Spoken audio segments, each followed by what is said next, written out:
Do you ever want to be a guest on a super cool podcast hosted by a glamorous power couple from their cutting-edge home studio on the outskirts of a major metropolitan world hub? Hollywood, anyone? Us too. Until then, let's pretend. One of these days, you might get a DM, a PM, an EM, or even a message in a bottle, inviting you to join my husband and I for an hour or two in our chat lab, working on solutions for all the world's problems. And when you are invited, there's only one response. Yeah, uh-huh. Well, if there's something off the table, you just say, is there anything that stays? We haven't found anything bad. So. Okay, well, that's fine with me. I'm fine with anything. Okay, so we'll go ahead and get moving then. All right. Hello, listeners. You are joining us on YUH with Lisa and Phil. And this week we're talking to Cervon Campbell. He's a singer, a musical artist otherwise. We did hear some of your music where you sang, but we didn't hear you rap. Do you rap as well? Yes, ma'am. More of the majority of the rap songs got pulled down. I just did a sweep and pulled down music. Yeah. Well, you have a very nice singing voice. So, comedian. Right. Stand-up Stand-up comic. We were not able to access any of your comedy on online during our research. Yeah, we were looking far and wide for some comedy. So I'm in a really weird reboot period. I'm sorry about that. Okay. It's one of my Instagram not at all. No, nothing to apologize for. We all go through periods of growth and rebirth. And heck, based on our research, you're going to be doing some music with Daryl Oates. John Oates, yes, ma'am. Fallen Oates. Oh, okay, yeah. Why did I think his name was Daryl Oates? I don't know. You tend to combine them. I got you. Yeah, well, I'm over 50. Yeah. Just think, Daryl Hall is the singer, and Daryl Hall, John Oates. Yeah, I do that. Yeah. Well, we thought that was interesting because Hall and Oates are coming here. Yeah. We were. They are on tour right now. Yeah. So, will you be connecting with Hall at all? Do you know, or just with Oates? Are you going to be going on tour, or is it like studio work? No, ma'am. I'm starting my own tour. I'll be doing my own thing, and then we're going to kind of interlock at one point. And me and John are doing a show in September. Okay. Where at? It's going to be a virtual show for Reddit. And we're going to be doing it in Nashville.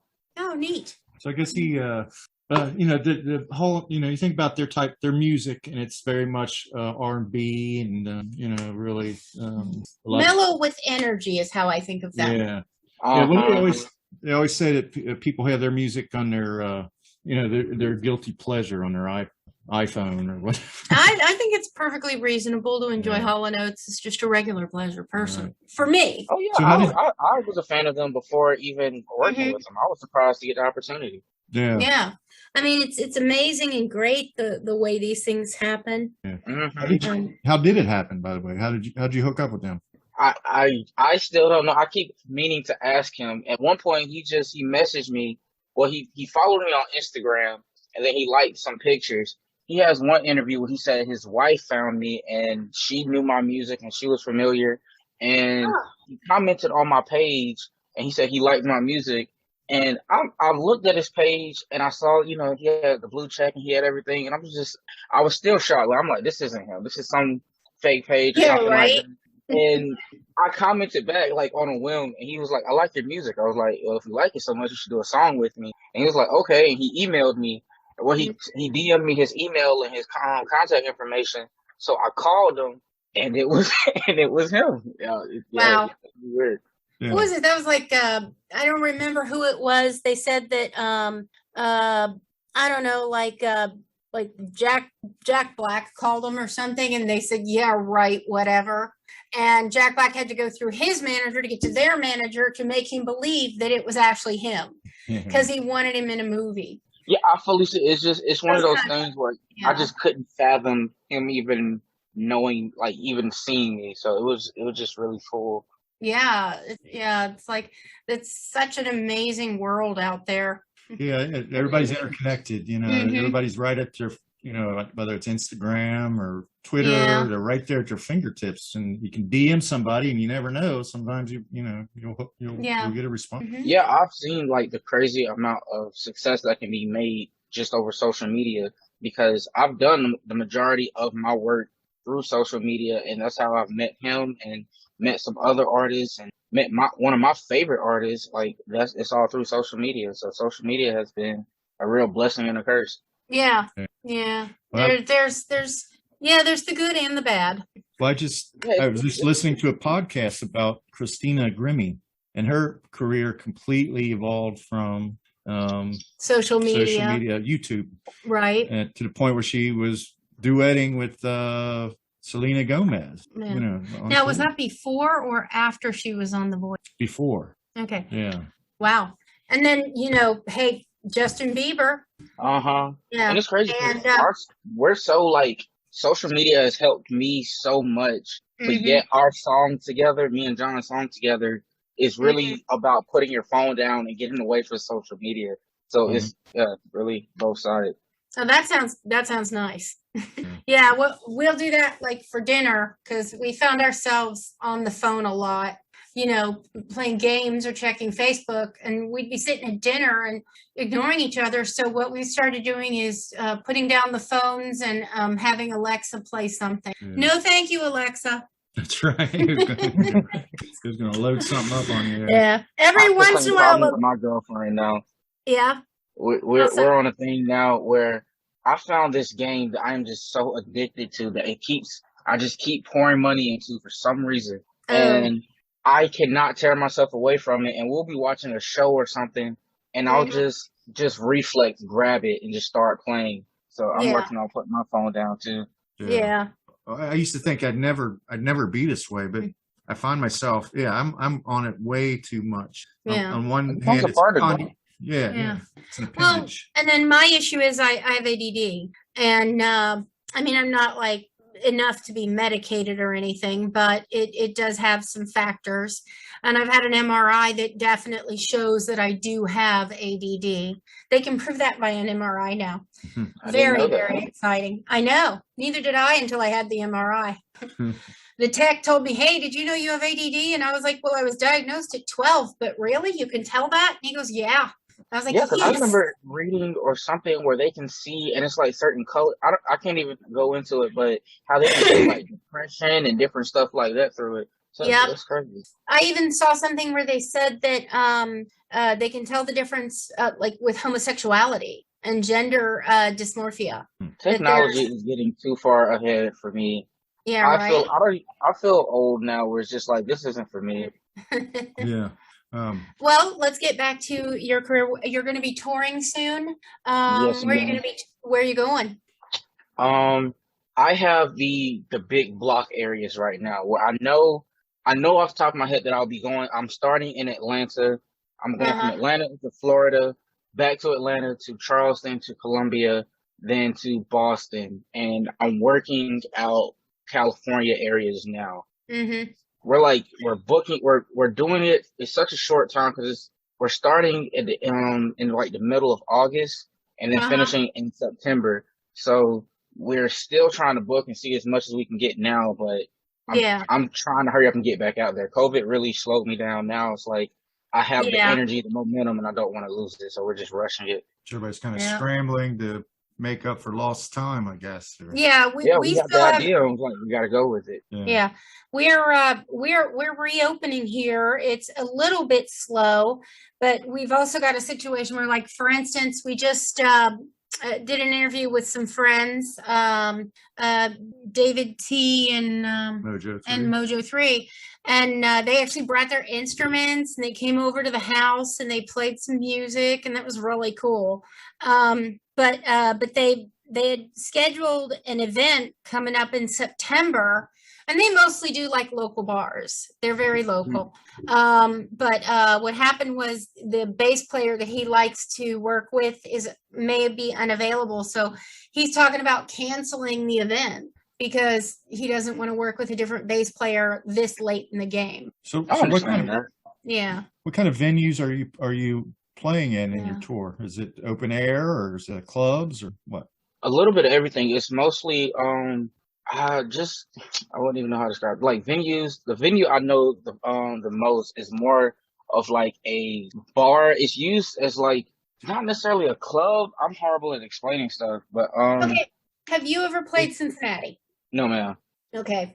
So The way I tour, I've always set up a region where it's like I know artists in the area, and a lot of people there. Like it's only certain areas where I feel like I can go and I'll be comfortable enough to kind of do my own thing. So I just set up with artists in that area, and then I just get them involved, and that helps me get there, and then we'll set stuff up. So in Cincinnati, I haven't really met anybody to try that.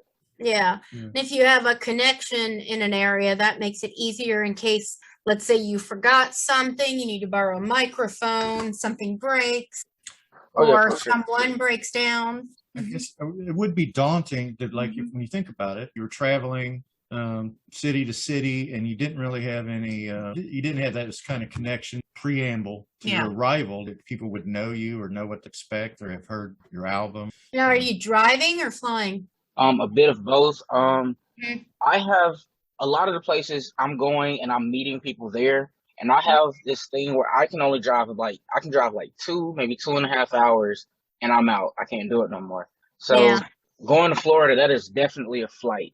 I just tried it. We did 9 hours, and I had to go back and forth with 2 other people. I refuse to do that again. I'm not a driver. Oh yeah, I'm 2.5 hours, but that's 2.5 hours a week. I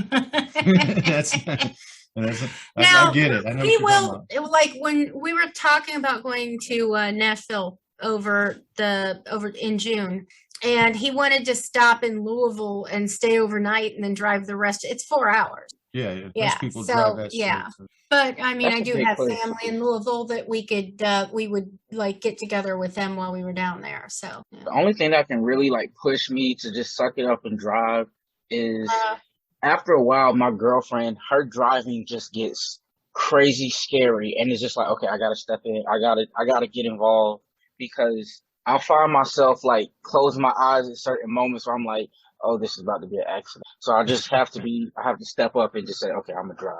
Then I'll push it. So you start nodding off, you gotta slap your own face and get yourself going. Have you ever done like the tour bus thing? I tried it once, and that's when I was opening for a bigger artist at the time. But not for myself. I don't have a lot of times when I've just started with a band about a year and a half ago, and touring going that way, I just kind of meet people there. So like I have a good amount of people who play instruments in Atlanta, and I just kind of set up with them once I get there and use people in that area.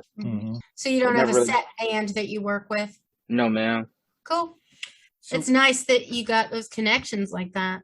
I'm all about networking. I feel like everybody should get together and do certain stuff, because it helps everybody in the long run. And me being a small artist, I've learned that lesson. Like, you need those connections. You need to talk to people. Yeah. I know, other than the driving thing, if I were in a travel career situation, I think I would have I would do a tiny house that you could drive. Oh, I love it. Or maybe I would love a converted bus. I just saw that on Twitter. I've been seeing them, but I just saw like an hour video of them just speeding through how they did it, and I would love to. It looks fascinating. And I just want to meet John and Zach from Tiny House Nation. I just can't imagine like converting to it. I feel like the space that I'm in now, that transition would be weird, but I would love to do it. We stayed in one on vacation not too long ago. Yeah. How much square footage do you have? That is an adult question that I do not know the answer to. I'm so sorry.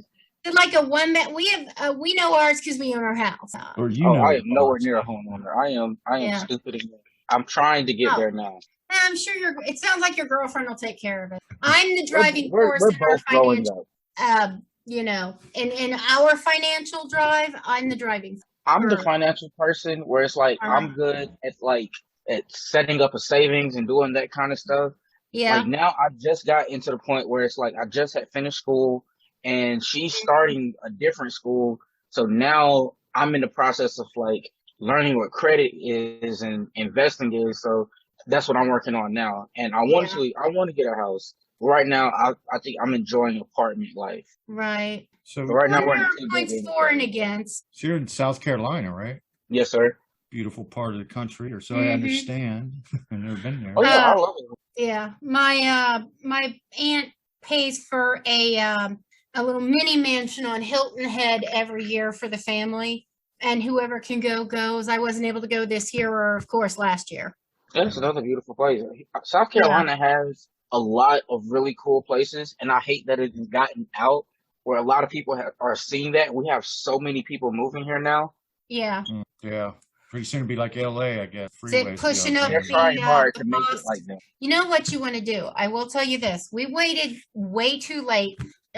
Meet with a financial planner. You can usually get it for free to meet with them, and they give you advice on what to do with your stuff and ways to like invest, the ways to invest, but also ways to divest yourself of debt and things, because they have like little tricks and tips that our financial planner really helped us a lot, and we just started doing that like 3 years ago, and we should have done it way sooner. She talked about that because she has a big debt from school.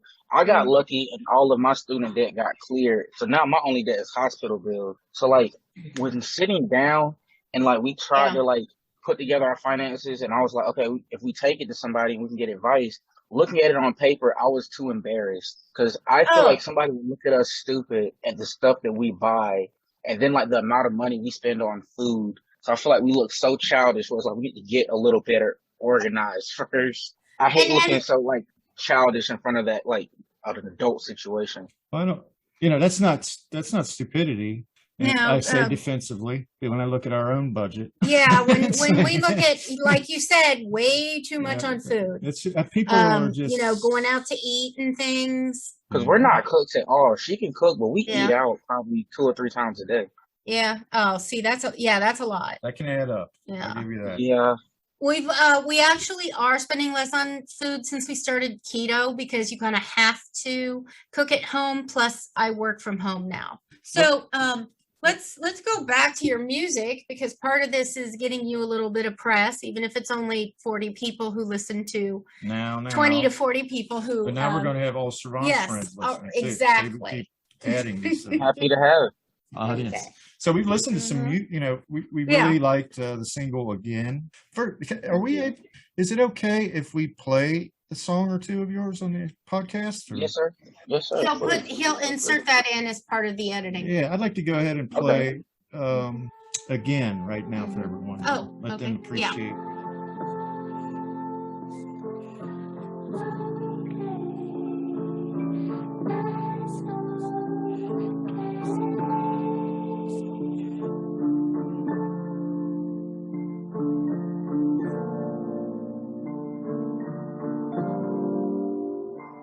Hey, it's me. I'm in the lows, in the mark of my soul.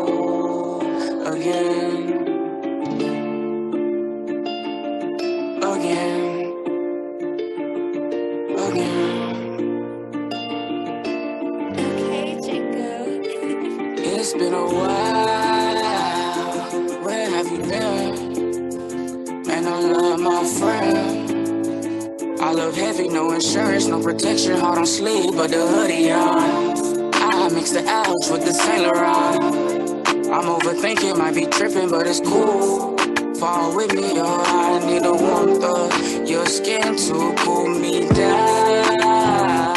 Haven't been sleeping, ain't no rest for the wicked. I've been thinking about sinning. I've been thinking about you. I've been sipping, been slipping. That's just what we demons do. That's just what we do. It's me. I'm in the low, in the mark of my soul.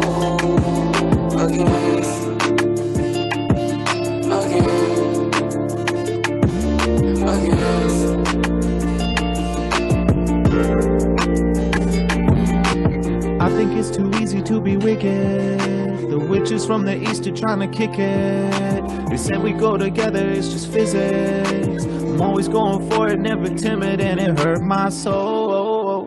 Feel like I've been spinning in the bowl. Looking up, there's nowhere else to go. On this downward spiral on a roll. And I'm not sure I'll ever be the same again. And I know you won't ever say my name again. Take the blame, I played the game, I made my bed, now I can't sleep. I'm counting up these sheep, and I go 1 sheep, 2 sheep, 3 sheep, 4. I don't wanna think about you no more, but you're all I got on my mind. I wish you'd call me one time and say, It's me. I'm in the lost, in the muck of my soul again.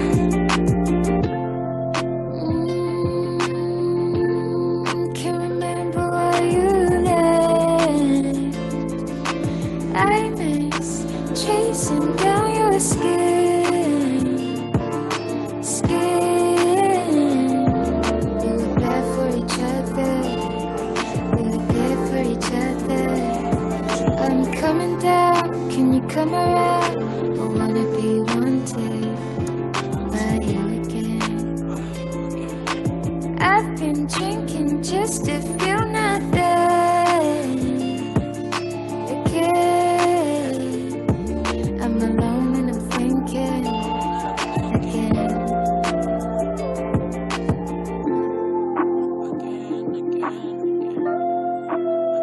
I really kind of enjoyed that one. Uh-huh. We did kind of a crash course, I guess. Yeah. But definitely, I read some things about you as well, like some of your inspirations, like a Billie Eilish fan, and like Lord, I think. Yeah, I have a really weird. Everybody says it's weird, but I have an obsession with Lorde and like female pop. For some reason, that's like my gym music. Mm-hmm. Yeah, I can't explain it. It gets me hyped. I get it. Yeah. There's a lot of great female artists right now. Mm-hmm. And I know Billie Eilish is right there at the top. Yeah. Uh-huh.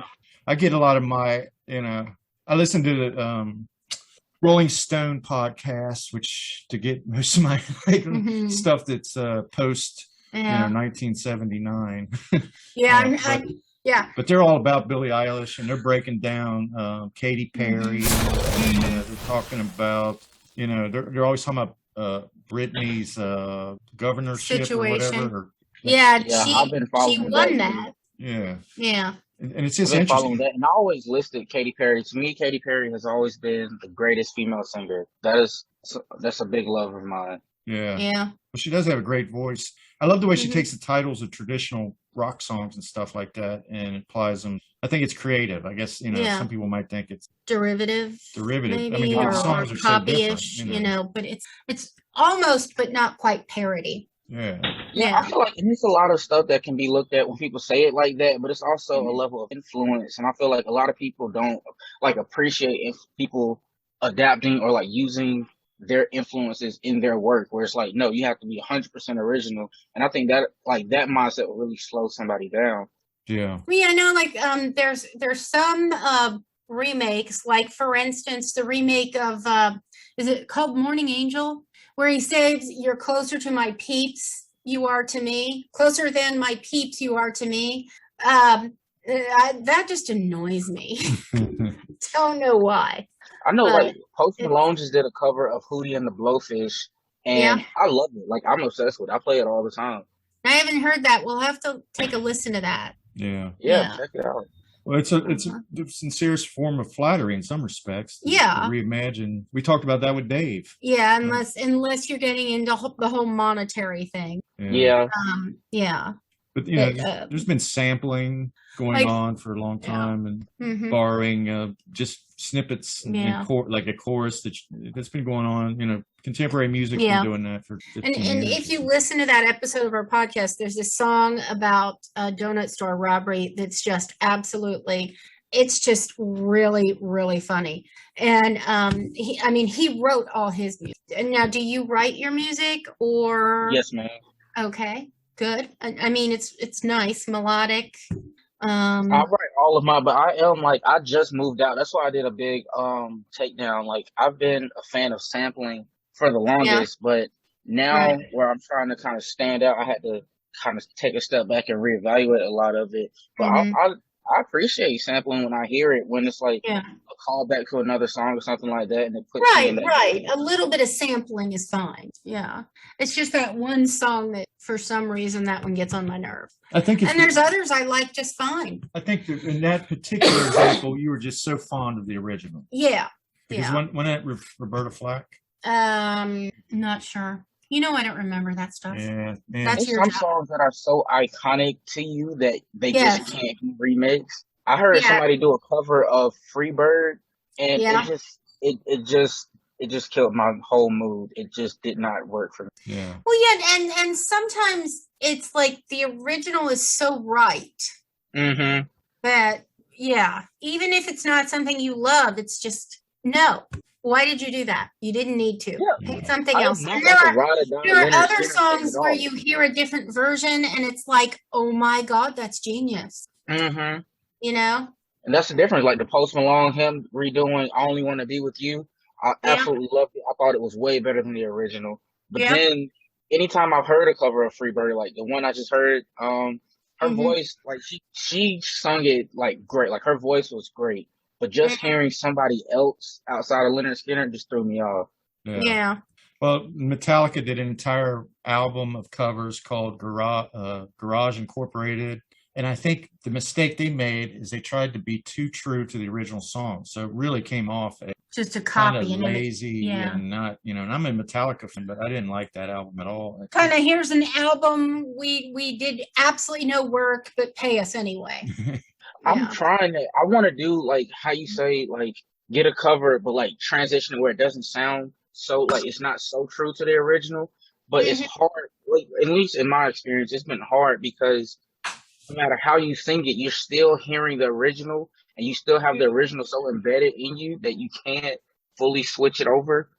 That's been my problem with doing covers. Yeah, and imitation may be the sincerest form of flattery, but So Disturbed did that cover of The Mhm. Sounds of Silence. And Yeah. that was so different than Simon and Garfunkel. You're Yeah. talking about a Mm-hmm. hard rock band. It really put they have a really great singer. It really gave it a real hard edge. And Mhm. I that think took the best off. That was example great. was Yeah. Johnny Cash and Nine Inch Nails. His version Right. of her, like way different feeling. Hmm. Yeah.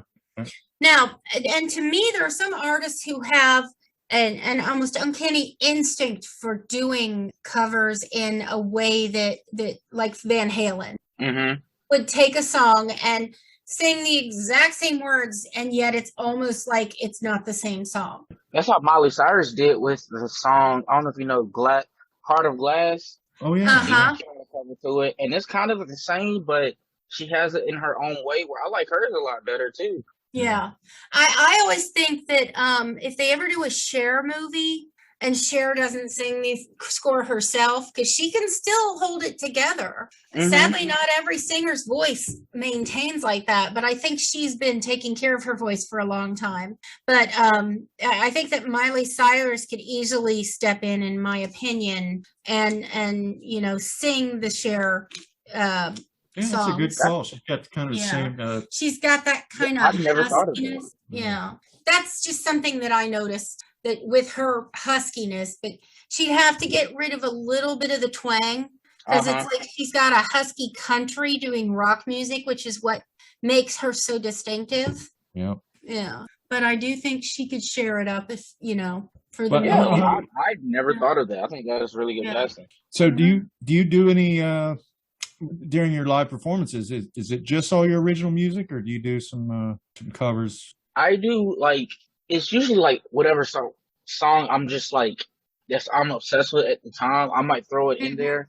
Like I Yeah. know for the longest I was doing a Matt and Kim song. That's the group that I love. They have this song Cameras, and I would play it for a little bit, or just like if I need to like quickly transition and like I want to get water, but I'm like because I do stand up in my like while I'm doing songs in and out. So if I need to Okay. transition between the two, when I want to get water or we had some kind of mess up, I'll have like just some song on my playlist come out.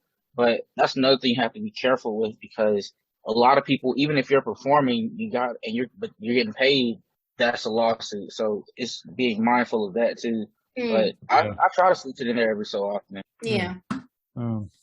So at this point, let's go ahead and take a pause for the cause for our sponsor. Yeah. And when we come back, we'll talk to Cervon a little bit more about his music and his comedy.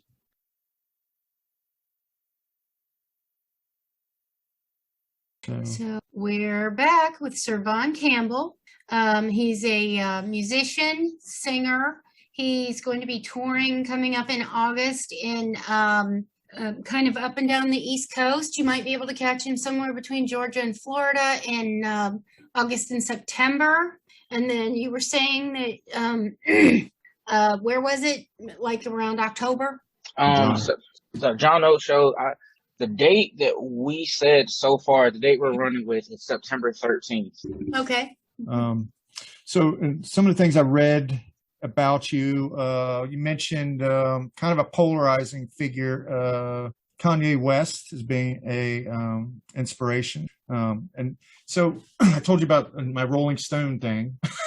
You know, they absolutely Kanye is an absolute genius in the estimation of all the writers at Rolling Stone. Yeah. And on the Rolling Stone podcast. Yeah, and it's, you know, I can't tell you that I've seen a lot of his pieces and everything, but the things that I've seen like on SNL and stuff like that, they're very elaborate. They're very, you know, involved and intricate. And in some ways, artistic. Or, you know, well, I mean, my love for Kanye is really because he's a big part of what changed my mindset of like what music was, because he was the first non-gospel song that I listened just like voluntarily. Okay. Like so I remember it so clearly back in church? 6th grade. I still like, even to this day, I'm deeply religious, and growing up, I always wanted to be a preacher. So like, but hearing Kanye West really like was a weird thing. It was like, oh, there's other kind of music, I guess. Yeah. And that's what I mean about polarizing, though, because there was a song he released a few years ago. I remember where I think it was even titled "I Am God," or there was a yeah. And so he took a lot of heat for that. And then of course he had the situation where he was with Trump in the White House and stuff like that. So there's things that's special. It made him an interesting character. But I did hear him on. I have to tell you, I listened to a Rogan interview he did that just kind of blew my mind with his coherence, just his intelligence. I don't know. It was just a really engaging podcast. Kanye is very egotistic, but he also is really modest and cool about certain stuff, because I don't know how deep with Trump he ran. And I'm not one that knocked him for it at all, like not even in the slightest, but he got a lot of little stuff like through the back door with Trump, where Trump did this thing with Spotify and different things where some kind of executive order, I can't word it correctly, but basically he got musicians paid more for their work, and that was through his little connection with Kanye. And then they had a lot of other little things that they did that some was public, some was like just kind of passed under the radar, but I don't know if he had like other motives through it, but he did get a lot of stuff done. Kanye is like, he's somebody I feel like I would go crazy trying to understand him. Yeah, there's a lot there. That's what this interview with Rogan exposed. There's just a lot going on there that you that just on the surface you don't see. And then there's the rumors of mental illness, which apparently, I mean it seems true. Yeah, it does. On the other hand, you know, hey, all of us have got a little bit of crazy. Yeah, right. Oh yeah, for sure. I am definitely there. Yeah. My only problem that I had with Kanye was when he came out saying that he was saved. I at first thought it was an act. Like I really thought that he was trying to use God to sell records, and that bothered me. But I felt like, I don't know. I kind of think that it's for real now, and I love his gospel album. So that threw me off, but I'm right back on the Kanye train.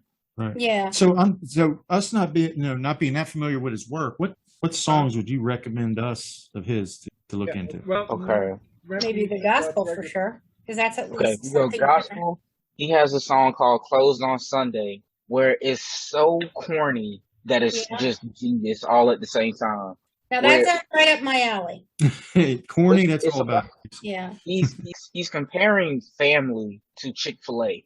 Okay. And it's about structuring your family in God, but all connecting it to Chick-fil-A. Where he's like my favorite lyric, he says, "Closed on Sunday, you're my Chick-fil-A. You're my number one with the lemonade." Where it's just like, it's so corny, but then he Mhm. brings it in, like it starts quoting scriptures and all kind of stuff. I think that's a Mhm. great place to start. Right. Cool. Well, we only got a Chick-fil-A within the last 5 years, so I know what you mean Yeah. now. That it is closed on Sunday. Yep. I could not No. live with that. Yeah, I yeah. could not Oh, live. see, and I am not a fan of the mustard honey situation. She thinks that the breading is all honey mustard. Not and the that it's- breading, the marinade. I think it's basically honey mustard. Well, I'm with you, Cervon. And I I'm like not, it. yeah, So Philip, we got a he constant loves it. struggle going So we can, I feel like Chick-fil-A is God's cafeteria. So anytime that somebody says something negative about Chick-fil-A, I always say that's blasphemous. I will not, I won't touch on it. Chick-fil-A, that's the Lord's food. I bow to your taste. I am I got you. often, different about things. Well, here's the Yeah. thing I noticed about that. They put a competitor to Chick-fil-A right across the street from Chick-fil-A, but It's Cane's. Cane's. If we're going to mention one, we should mention the other. But even on Sundays, Cane's business does not pick up, even though Chick-fil-A is Markedly. closed. Because Yeah. I don't think I'm familiar with that. Is that a chain restaurant? yeah, I don't know if that's a local thing that they did, but Cane's it's basically exactly the same menu. but it's quite different because of Yeah. they have They don't have the honey mustard and they have a homemade sauce that right. some people like and some people it's just Right. not just not up to the level. of Yeah, Chick-fil-A. it's I like, just had this argument with my aunt about because Popeyes for the longest was trying to compete with Chick-fil-A.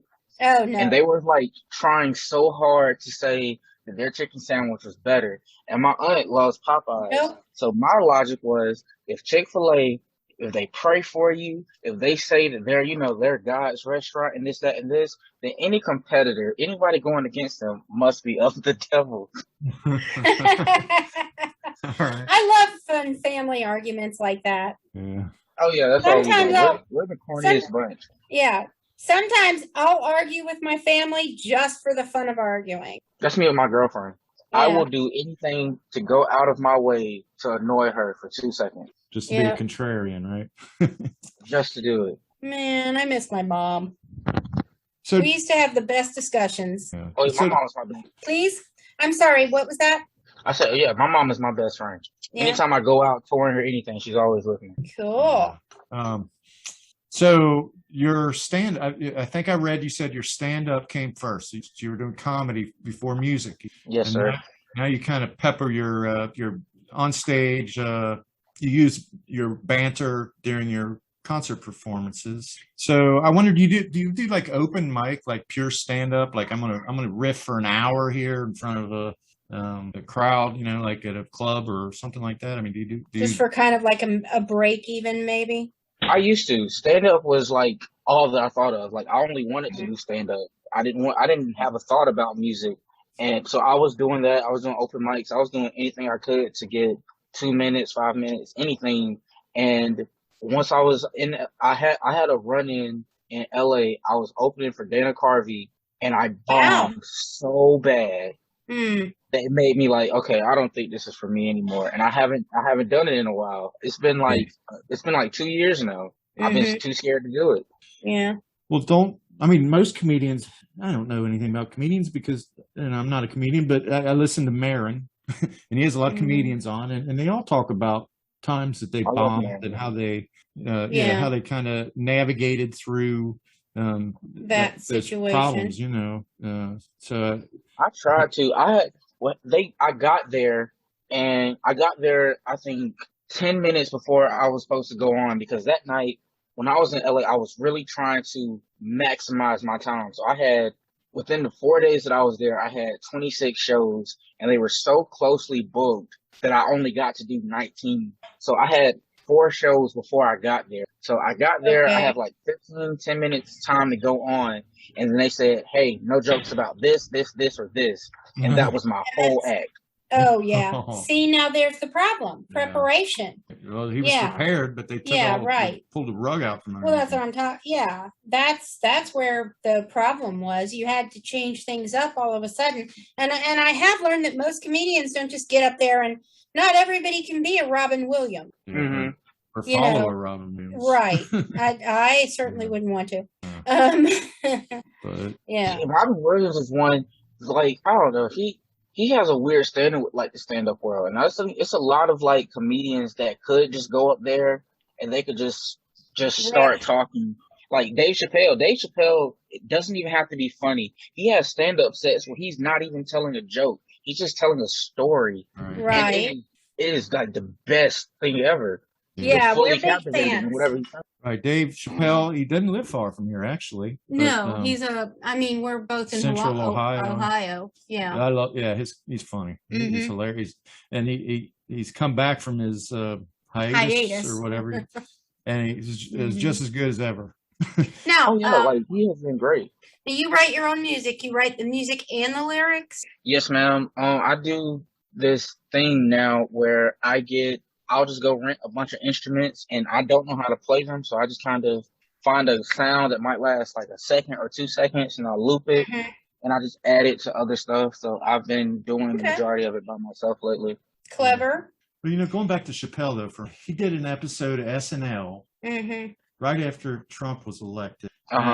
It was controversial because he had said, okay, so we've elected this guy and let's give him a chance. And I think he had to kind of draw back on that a little. Well, I think anybody that did want to give him a chance at the time found out that they should not have given him. But anyway, that's beside the point. But the thing is, I know you're a fan of SNL, and that definitely. Your dream is to possibly be a host or performer on SNL sometime. I was just wondering. Yeah, most musicians, they want like Grammys and stuff like that. That's it. That is the biggest thing I can ask for. Yeah. But I look. Accolades are nice, but SNL is SNL. Exactly.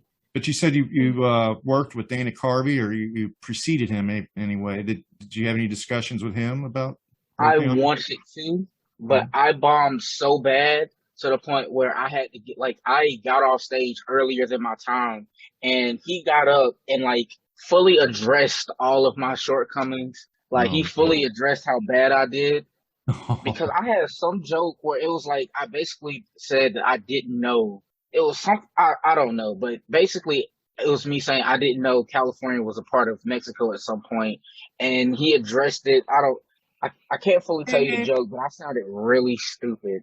And I think he went on for 55 minutes. I know for a fact 10 minutes of that was fully directed at me.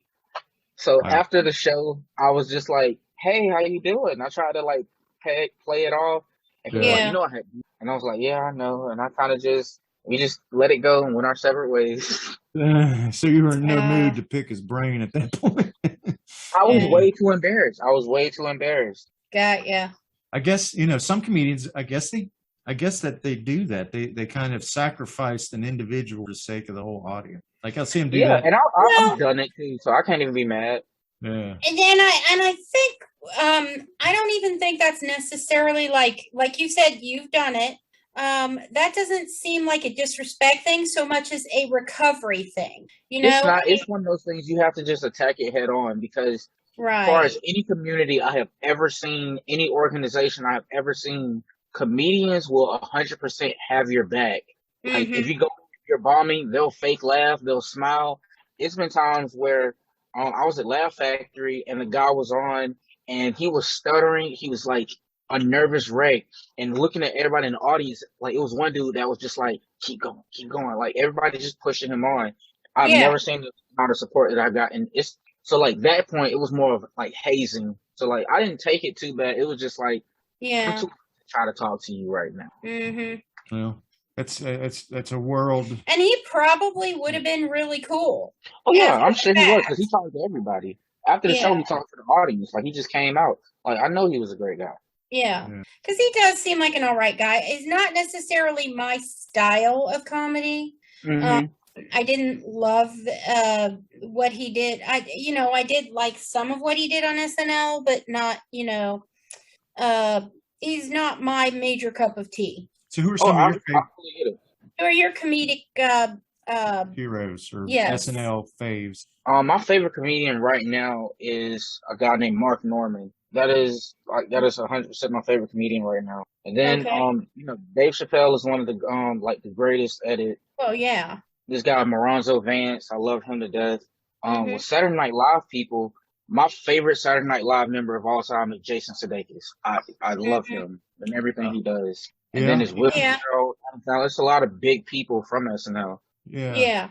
Sudeikis is good though. I know he was in. Wasn't he in that espionage movie with Jennifer Aniston? Oh, I hate to play that game, Where the Millers? Yeah, the Millers. I love that movie. That was so funny. That is a movie I can watch over and over anytime. Yeah, absolutely, definitely. And I'm not even. It's just good. He's got a real tongue-in-cheek type of, And then it's not slapstick, but it's not too far over your head either. Right, exactly. Because there are comedians who, tend to. It's like their whole act is an inside joke. Yeah. Yeah. It's a guy. I tell him all the time. This isn't even me being mean, because we went on tour together. His whole act annoys me. We have had this talk multiple times where it's like, I love him to death. That's a brother of mine, and I've said this to him. His jokes, I just don't get them. It's like he'll try. I don't know. He has a joke where he has a hat and he says guys that wear hats are like a-hole, something like that. Basically saying that he's an a-hole for wearing a hat. And it's just, I don't know. It's not for me. It's like, why? He's one that he'll go for the slightest joke. Instead of building points and building up stuff for a big joke, he'll just he'll throw 50 jokes at you in 50 seconds. Okay. So he's like the guy that keeps taking shots rather than passing the ball around in basketball. Exactly. Taking a shot. If the Naked Gun was a stand-up comic, that would be him. Okay. Yeah. And not everybody gets those movies. I'm one of them. Naked Gun wasn't a great example because I thought that one was really good, but more like scary movie or like something like that. Yeah. Now those I can usually watch, but I'm not necessarily finding them super funny. I'm not laugh out loud on those. Yeah. Well, for me, Gallagher was that comedian. I never got Gallagher because he come on with these stupid props, just like pull something out of the bag and like. Well, you don't enjoy prop comics anyway. Yeah, just. Well, have you tried? You don't like Carrot Top? No, he does not. I don't. There's. And now that he's all like. See, now my problem with Carrot Top is the clown thing. Because I'm like really clownophobic. He's like the Incredible Hulk to Carrot Top now. Yeah, but he's orange. Incredible Carrot. Yeah, it's like what is it? Ronald McDonald on solar flares. Whatever Bruce Banner was drinking. Yeah. I didn't like him at first, but I grew into it because I watched his act. Like I saw him one time. And I went to see him just because the other people that was there were people that I wanted to see. And when he went on, it was just like his attitude was like he just really did not care to be there, which was like it's disrespectful on paper, but it was like he'll pull stuff out. Yeah, he pulled something out the bag and he was like, I don't know, and made a joke, and it was like, it was kind of funny. So it wasn't that I was just dying laughing, but he's like. He's a nose laugh kind of guy. Like I'm starting to like him more. Yeah, I find that the only, and you can't really call him a prop comic, but the only comic who utilizes props that I'm aware of that I think really did it well, and I did enjoy some Gallagher, but Howie Mandel. I don't think I've ever seen him do stand-up. One of the things he used to do was, and I don't know if he was medicated. Maybe he should have been. But at the time, he was very, very, it was like perfect for my ADD moment when he was doing stand-up comedy. And he was very fast-paced and a little bit manic. And he would do this thing where he would put a glove on his head and blow it up with his nose. And it was stupid funny. You It's- know, it's things that are comedians just like so that. dumb. Like the first Dumb and Dumber movie. Some of that stuff was just so dumb Yeah. that you had to laugh. Well, you know, if you were I at a got- club now- or something, Uh-huh. Go ahead. go ahead. Oh. Ron. Yeah. I was saying like it's comedians like that. Like it's comedian Anthony Jeselnik, and then it's Yeah. comedian the one Mark Norman. They both give one-liners pretty much, but it's Yeah. like it's hit or miss either way. Well, I guess if you're at a club and you're having a good time and you're in the mood already, and then somebody comes out and just starts doing a bunch of outrageous sight gags and stuff, that could really get you. You know, you could really Yeah. laugh your ass Yeah, off. because you're already warmed up, so you want to laugh, and you're gonna anything is funny. I get what you're saying. Yeah. But Yeah, if you're ready to laugh, it's easier to for the comedian, I think. See, it's a comedian that if I'm already ready to laugh and I've laughed at the people that went before you and I'm in a good mood, the ones Right. that come out and they just, kill the vibe and they're still not funny, those are the ones who I see a lot of my friends think they're like the greatest of all time. Huh. That's what I've been seeing lately. Well, I always thought one of the biggest gifts is being able to get past, like Johnny Carson was genius at being able to get past the no laugh. Yeah, I've You know? seen that work out in a lot of ways too. Because Yeah. I know a lot of comedians that like their jokes are just like kind of stale, but they're really interesting to watch still. Yeah, personality versus content. Yeah, because I love Aziz Ansari, but his last stand-up special, it was like really political, and he mainly did a lot of like white bashing, just like if you're a white person, I'm gonna pick on you, and I'm picking on all the white people in America. Where it was like funny the first few times, but then like Right. the whole stand-up special was basically white bashing, and it was just kind of like, I'm not Repeated getting the it. joke I'm too listening much. because it's you. Yeah, Yeah. like he just overdid it. Mm-hmm. do you remember a guy named Mitch Humberg or Mitch? No, sir. Oh, okay. How about Stephen Wright? Oh yeah, Stephen Wright. I knew I that found name. him humorous. Yeah, he was very low key. Yeah, very dry. acerbic. Definitely one-liners. Yeah. And sometimes he'd set it up and then just go somewhere else completely. And I like the that. funny part was that he didn't finish. I know what you mean. I heard a joke just today where the guy was saying, what would you do if you were in the kitchen about to scramble some eggs and when you broke the egg, a rat came out of it? Then God appeared and said, you didn't see anything and don't tell nobody what you saw. What would you do? And he said, if it was me, what I would do is I would put it in my stand-up set and tell it like it was a joke. Then he switched to a completely different story about like nothing to do with that. And that was kind of like, that made me laugh. That's It was just funny. like, where did that come from? Right. Yeah. There's kind of delayed response. You kind of have to process that, and then he's moving on. Yeah. That's Yeah. when you get it after he's already Yeah. done. What are you going to do if you witness the alien invasion that gets smashed? I'm going to write it up as nonfiction, as a fiction. Yeah, like, hold on, what? Okay, I get what you're saying. Yeah. So, which chicken sandwich you like better, Cane's or Abel's? No. Well, I'd like to play one more of your songs here, if you don't mind. No And problem. you did a duet with Sydney Schizzano, a song called Gray. Really like Yes, that. sir.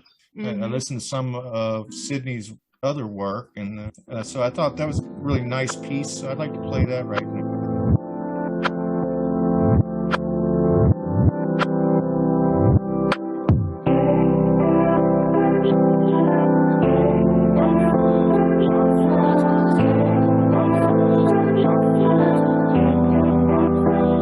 I wanna go to the other side where the phones I don't recognize. Feel like I be hypnotized, city life, going too fast, but I still know it never lasts. Gotta stack this shit, gotta stack this shit. Please, I go home.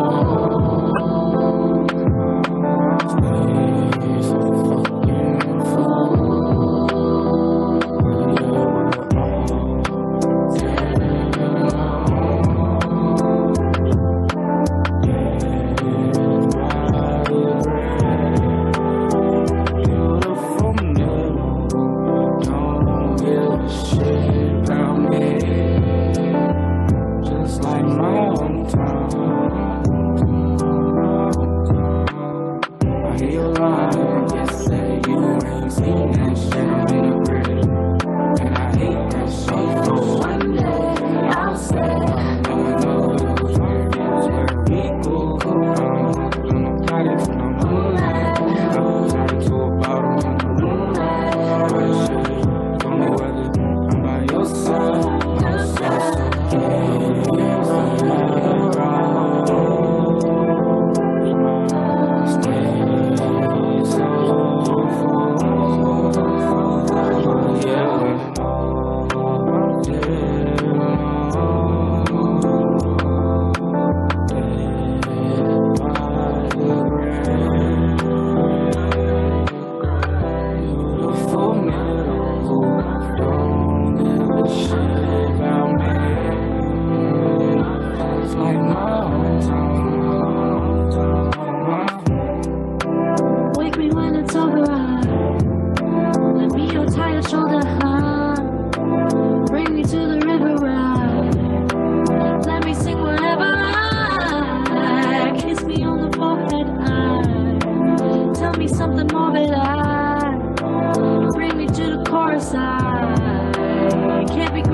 Like Stop Dragging My Heart Around, you know, Stevie Nicks and Tom Petty. Yeah. Don't Give Up with Kate Bush, Peter Gabriel. The Glee theme song, Effectively Speaking, from Journey. Yeah. I had a lot more, but like I wanted to change like a lot of what I was looked at, because like a lot of people that I do stuff with, or like even like working with John, they was like doing photo shoots and stuff for the song. They was like, okay, we're gonna go with a more moody tone. And I know I talked a lot about like, you know, mental illness and like serious stuff, but a lot of people were like looking at my music like it was, you know, like sad music, and I was like this sad person. But like a lot of my songs, people looked at like they were sad. I thought they were like, you know, either funny or just a slow upbeat song. So I took a lot of stuff down and changed a lot of stuff, even my duets. So I had a good bit that I loved, but I just kind of changing some stuff around. Right. Well, that's your prerogative. It's a body of work. But I mean, do you like doing these duets? Is that something that you want to pursue? Yeah, I love collaborating in general and working with other people, because the song, again, it was originally just a duet. And then I got, you know, a lot of other people involved in. So like I love the vibe and the situation of it, because I have a song Secret and I have a song Bad, and both of them were like duets. I just sat down and got to really like have a conversation with the person, and we wrote it together, and I love being able to do that with people. So like pie in the sky idea. Is there a someone out there that you would just like?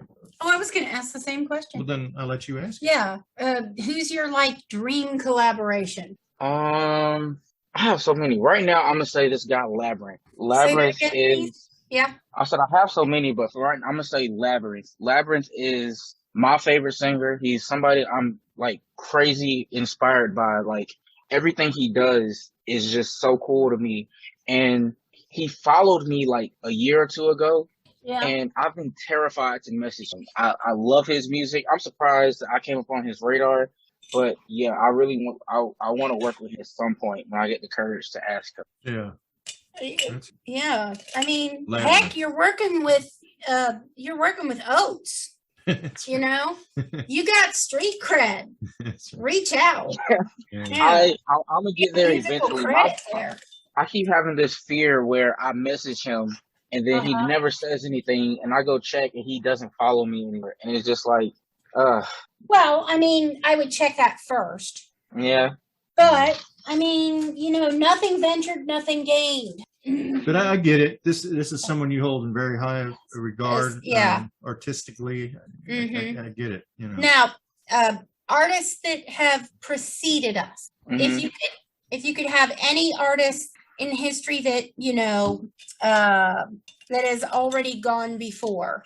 Who would you want to work Freddie with? Mercury. Oh, yeah, me That's a good too. one. I just want to sit in the room while he thinks of songs. Okay. I want to I mean, sit in the room and go over the way he yeah. practiced stuff. Where it's a ton of videos where he's doing that and all that kind of stuff. Yeah. I would just sit there and just froze. I can't just sing. fascinated. I mean, I feel like he almost and from the movie, I mean, I give a lot of credit to the band for letting him just kind of go nuts.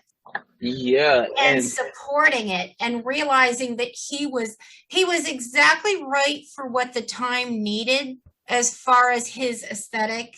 And I mean, yeah, I think of Queen, so many of their songs could be anthems for the time, for gender issues. I just, and you didn't even realize they were gender issues at the time. They're just a great rock and they're band. just It's really not. Yeah. And they're fun to sing. They incorporated the audience, which I think that right there is such a big thing. Yeah, they have so many songs that be about nothing at all, but it's so awesome. They have a song he's talking about he want to ride his bicycle, and I was listening to it just bicycle racing. No other band could have made that a hit. Or what about I just don't believe that. My car. Yeah, I'm in love with my car.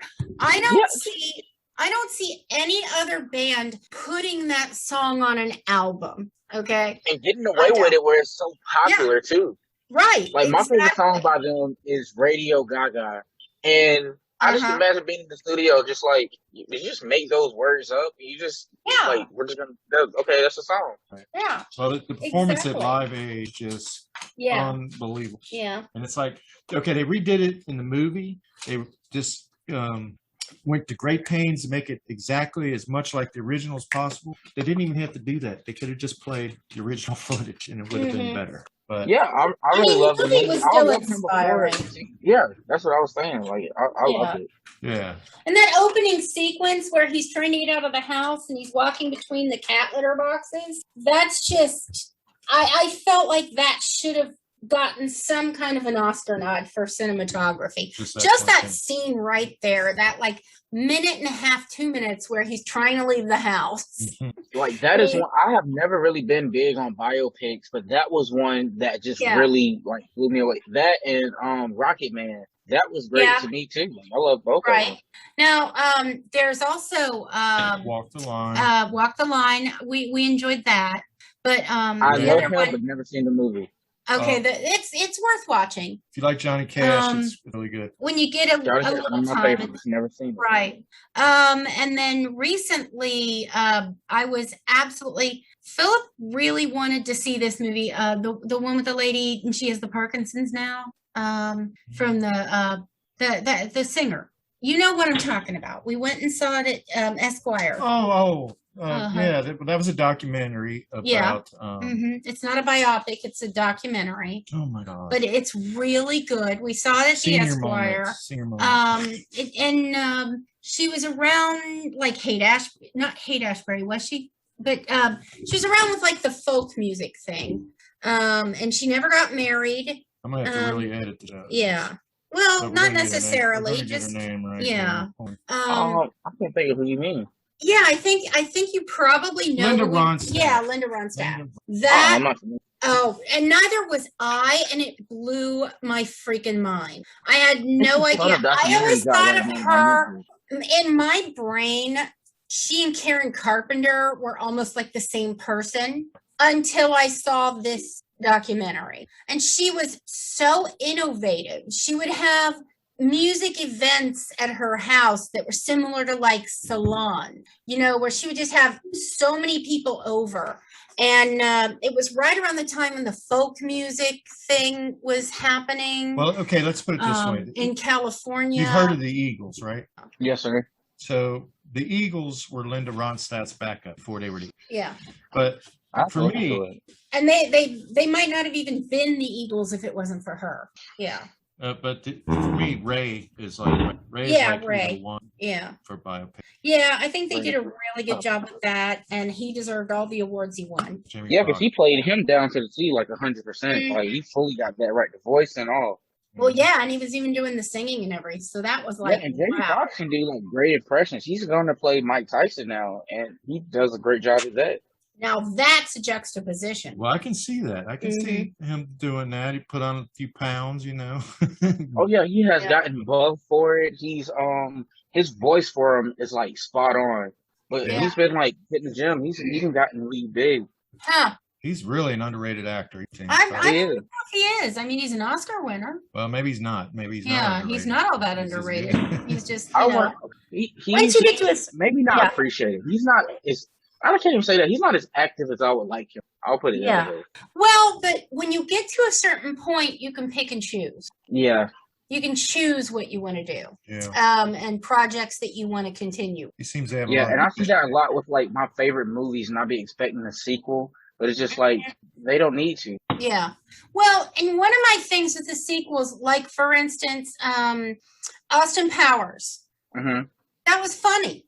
I mean, it really was. But the second one, it feels like they rushed that one. They were supposed to be working on another one. But it just never, like, I don't know if it's still in development or what they're doing, but I've been waiting for it.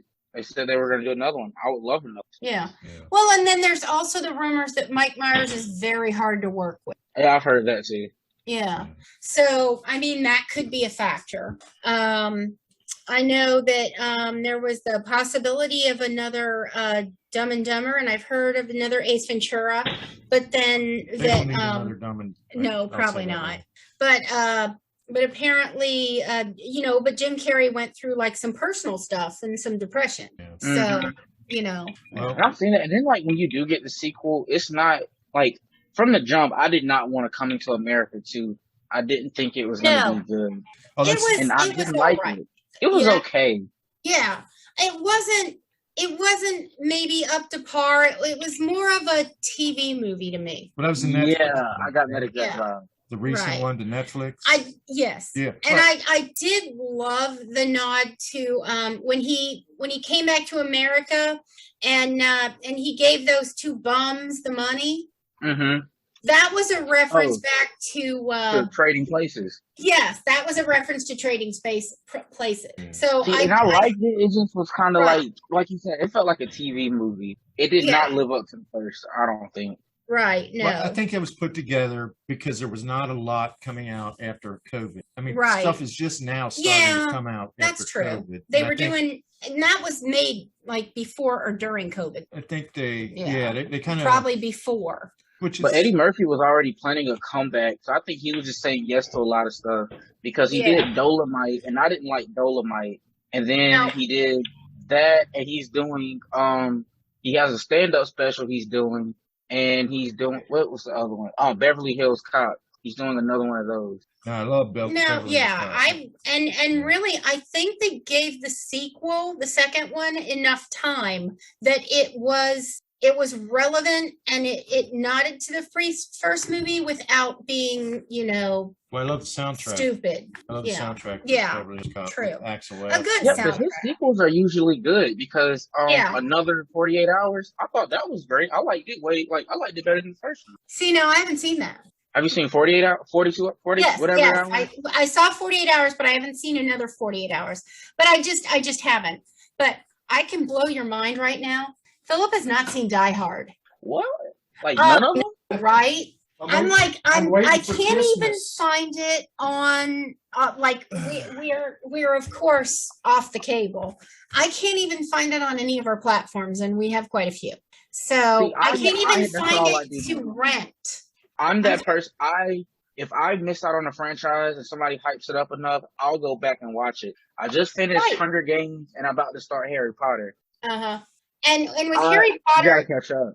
If you're a real fan of Harry Potter, you got to watch them like 5 or 6 times to get all of the nods to different things and books and all that stuff. I wasn't allowed to watch them when it first came out because my mom my mom was a preacher. She was like big into like no snakes and this and that. So Oh, okay. I didn't ever get a chance to watch it, but now I'm with your mom on no snakes.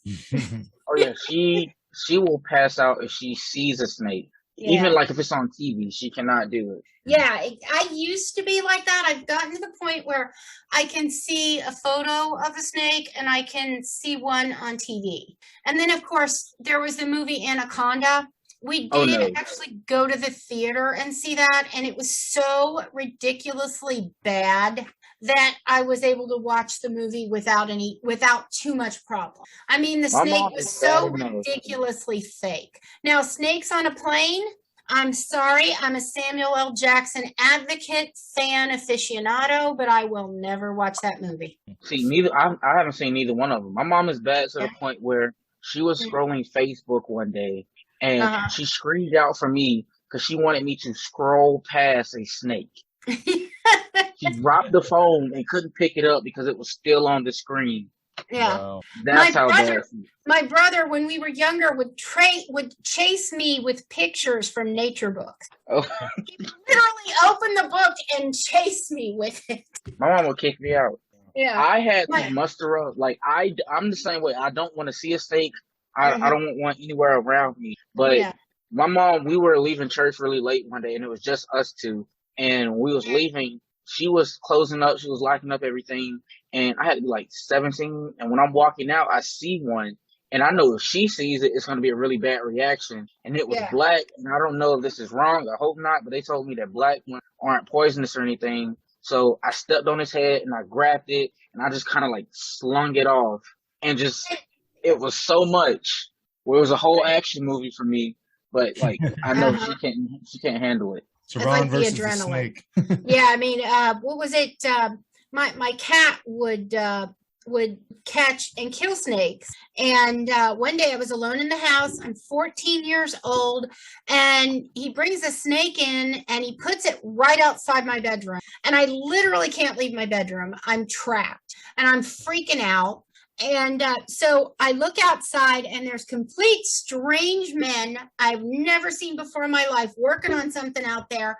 And I yelled out the window, "Excuse me, could you come rescue me?" And it's like, you think about it now, you know, I mean, these complete strangers. I don't even know if they're really construction workers or electrical workers. I just don't care. You have to take that chance. At this point, being raped by 3 guys versus a snake, you know, and it's like, and I literally thought about that at the time, was like, I'll take the risk. I fully get it. My mom not made me, but like I started dating a girl. She had a pet snake, and I was really on the edge about it. And I told my mom met her, and she was like, she seems cool, yada yada. And I was like, she has a pet snake. She wanted nothing to do with her. She didn't want her around. Bye. She wasn't invited to anything that we did, and I understood. I had a full understanding of it. Well, what Lisa's not mentioning is that our tenants upstairs have a we own a 2-family, and it's one apartment on top of the other, and they do have a snake. And if it wasn't for the fact that it is the son and beloved daughter-in-law of very, very close friends, that would not have happened. Yeah, because she keeps expecting it to come down through the drywall. Or through the pipes, or, you know. I don't know. I couldn't sleep. Yeah. I couldn't sleep. Yeah. Well, it's supposed to be well caged, and she even added some extra security to the cage, which bothered me when she told me that, because it makes me feel like it needed extra security. So why did you do that? I'm thinking you need a cage inside of a cage now. Right. You need a cage inside of a cage, inside of a Dyson sphere. Kate, my girlfriend now, she has a dragon wrapped around her wrist, and then the head is on her hand, on top of her hand.